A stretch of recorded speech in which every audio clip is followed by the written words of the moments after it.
नमस्कार जैन विद्यार्थी मित्र हो, मी अमोल देशमुख स्वागत करतो।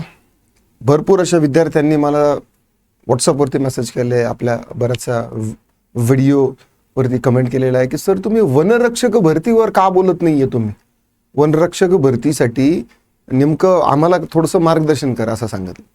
मग आता आजचा जो व्हिडिओ आहे तर तो स्पेसिफिकली वनरक्षक भरतीसाठी आणि नेमकं जाहिरात कधी येणार याच्याविषयी आपण बोलणार आहोत। आता जाहिरात कधी येणार याच्यासाठी जेव्हाही मी व्हिडिओ घेत असतो ना तर काही ना काहीतरी प्रूफ वगैरे, काही ना काहीतरी कागदपत्र, काही का होईना असं कोणतंही शासकीय पत्रक ज्याच्यावरती वन विभागाचं काही ना काहीतरी लिहिलेलं असेल असं मी ते घेऊन येत असतो। मी म्हणजे त्या स्वरूपाचं पर्टिक्युलर कोणत्या विभागाची भरती असेल तर वनरक्षक भरतीबद्दल मला तुम्हाला हे सांगायचं आहे की वनरक्षक भरतीसाठी मागच्या 2 वर्षामध्ये कुठल्याही एका ऑफिशियल कागदपत्रावर वन विभागाविषयी कागदपत्रावर काही माहिती आलेली आहे का? किंवा कुठल्याही शासकीय GR वर तुम्ही वन विभाग यांच्याकडून आलेलं पत्र स्पेसिफिकली वन विभागाच्या भरतीबद्दल काही ऐकलेलं आहे का? मला वाटतं या प्रश्नाचं जर उत्तर तुम्ही देऊ शकले तर माझ्या बोलण्याला काही अर्थ आहे। कारण मागच्या 1-1.5-2 वर्षामध्ये वनरक्षक भरतीसाठी आपण काही विद्यार्थ्यांना सांगावं याच्यासाठी काही माहितीच अवेलेबल नाहीये। कोणत्या बेसिसवरती सांगणार मी तुम्हाला? आता भरती कशी येत असते याच्यासाठी टप्पे आहेत, जसं की तुम्हाला सांगितलेलं आहे आकृतीबंध मंजूर होतो। आता महसूल विभागाचा आकृतीबंध आलेला आहे, महसूल व वन विभागाचा असा एकंदरीत आकृतीबंध यायला पाहिजे होता, पण वन विभागाचा आकृतीबंध आलेलाच नाही आणखी। आणि उगाच मिसइन्फॉर्मेशन देण्यापेक्षा मला असं वाटतं की विद्यार्थ्यांना खरी सत्य माहिती असणं गरजेचं आहे। जर कुठलीही भरती यायची असेल ना तर त्याच्या अगोदर आकृतीबंध येतं। आकृतीबंध आल्यानंतरच मग सेवा प्रवेश नियम, वित्त विभागाची मान्यता आणि नंतर मग फायनली जाहिरात येते।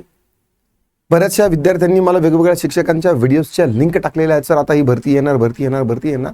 ऑफकोर्स भरती येईल समजा, पण जी गोष्ट काम करण्यासाठी तुम्हाला, ज्या गोष्टीचं काम करण्यासाठी तुम्हाला 5 दिवस लागत आहेत, तुम्ही माइंडलेसली त्या गोष्टीसाठी जर 30-30, 35-35 दिवस लावत असाल तर कसं होईल? आकृतीबंध आल्यानंतर तिथून पुढे तुम्हाला अभ्यासाचा वेळ भरपूर मिळत असतो। तुम्ही अभ्यास करू नका मला हे बिलकुल म्हणायचं नाहीये। जेनेरिक मास्टर प्रमाणे मलाही सांगायचं आहे तुम्हाला की परवा तयारीत राहा, भरती कधी पण येऊ शकते। या गोष्टी बोलणं सोपं आहे, पण ते माझ्या बुद्धीला पटत नाही, कारण मी बारीक पाहणार आणि लॉजिकनं बोलणारा माणूस आहे। आता भरती येण्यासाठी सगळ्यात महत्त्वाचं असतं आकृतीबंध। कुठल्याही भरतीसाठी आकृतीबंध आला ना की सगळं बंद करायचं आणि पुस्तकात डोकं खुपसायचं। वनरक्षक भरतीचाही आकृतीबंध मला असं वाटतं की यायला पाहिजे, येईल काही दिवसात। आल्यानंतर मग ही भरती जी आहे तर ती येऊ शकते।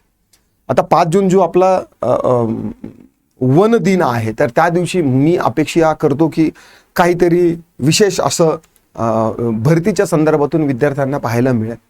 आशा करतो की चंद्रशेखरजी बावनकुळे यांनी ही जी वनरक्षक भरती मागच्या 2 वर्षापासून सांगतायत की आम्ही एवढे पद करू वनरक्षक भरतीसाठी, 10,000, 12,000, 8,000, 5,000। मध्यंतरी आपण RTI पण टाकलेला आहे आणि RTIच्या मधून बरेचशा विभागाची माहिती पण आलेली आहे। सध्या वेगवेगळ्या समितीनं इन्फॉर्मेशन जमा करायची आहे, पण शासनाकडून जे पत्रक येत असतं ना किंवा आकृतीबंध मंजूर झाला, जे GR वर येतं ना त्याच्यानुसार कळतं की ॲटलिस्ट काहीतरी हालचाल चालू आहे। कोणतंही कागदपत्र आलं ना ती मग समजतं की काहीतरी हालचाल चालू आहे। ना इंटरनल जॉब पोस्टिंग आहे, ना पदोन्नती आहे, ना काही आहे। ठीक आहे, तर त्यामुळे मी या गोष्टीवर बारीक लक्ष ठेवून आहे। काळजी करू नका, जेव्हा केव्हाही या भरतीविषयी थोडंसं जरी काही अपडेट मिळालं तर मी नक्कीच आपल्याला अपडेट पोहोचवेल। सध्या काही अपडेट नाही आहे। बाकी तुम्ही ज्या शिक्षकाकडून शिकत असाल त्यांच्याकडे शिकत राहा, अभ्यास करत राहा। तत्पूर्वी येणारी जी आरोग्य सेवक किंवा आरोग्य विभागाची त्याच्या अगोदरची एक भरती असू शकते आणि त्याच्या अगोदरही जर काय म्हणता येईल की थोडासा कारभार जर व्यवस्थित झाला तर तलाठी भरती देखील वनरक्षक भरतीच्या अगोदर येऊ शकते। मला यावरती विश्वास वाटतो।